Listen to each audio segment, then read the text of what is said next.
So right now, as I mentioned, the most important is to find a story for your images. Stories will create emotional responses in your images, and emotional responses from your viewers will really make an impact. So there are a bunch of stories you can imagine, some with humans, some without. Let's take a look at the scene around us. We're on a basketball field on the 2 train tracks. I can already point at for you guys that over there on the other side, we've got people walking with a baby. One guy walking, kind of old guy, like looking a little bit charismatic, walking back with some toilet papers and groceries. You can imagine that this guy could have a story. You know, you might want him in his own environment, and obviously if he's walking and it looks he's been walking pretty far, maybe has a tough life. You might want to portray that in your photography. Now, there's another one that I can show you that doesn't necessarily involve humans, but can leave you with a story, and that happens the same in cityscape, landscape, or simple still photos of still objects. So you see the cart over there? This cart can be used and moved to be placed into your scene to tell a story, for example, of an abandoned park or something. And that story doesn't have to have that human element straight into it. You can just leave it for the viewer to interpret. So we've got that cart.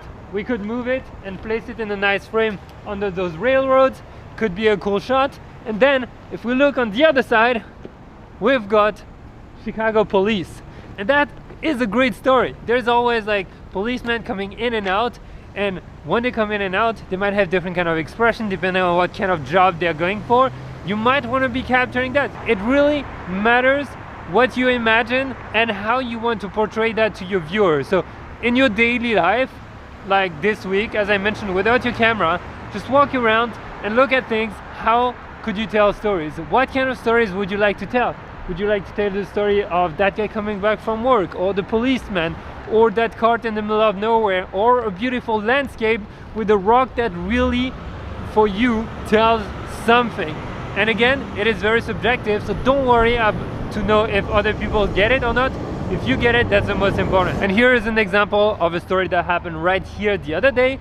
I was here with some very nice horse light, and there were kids playing basketball, and I used them to tell a story basically of urban life, of kids playing basketball. And with those leading lines, with the kid playing and the light, everything was really creating something that was very strong for me in my mind, and I think the photo came out really well. So it's really a matter of what you think and how you feel it and how you want to portray it to your viewer. But last story that I kind of want to show you here, guys, is, as you can see, we've got a pair of shoes, and Alex, who's helping me film right now, actually pointed out that this can be a great story. And that's why I think it's cool, because everyone who's going to be in a different place is going to see different things and want to tell different things. What do those shoes mean to you? Does it mean that someone has taken advantage of another kid and threw his shoes up, or is it a sign of I don't know, happiness from the kids or whoever did that? It can mean so many things, and that's why you can also tell a story not just with humans but also with simple objects. And so, for example, if I wanted to take a photo of that one, I would kind of like place those shoes on the very empty background in order for it to really pop out. And I might want to use a little bit of those leading lines on each side to enhance a little bit that photo, make it a little bit more aesthetic.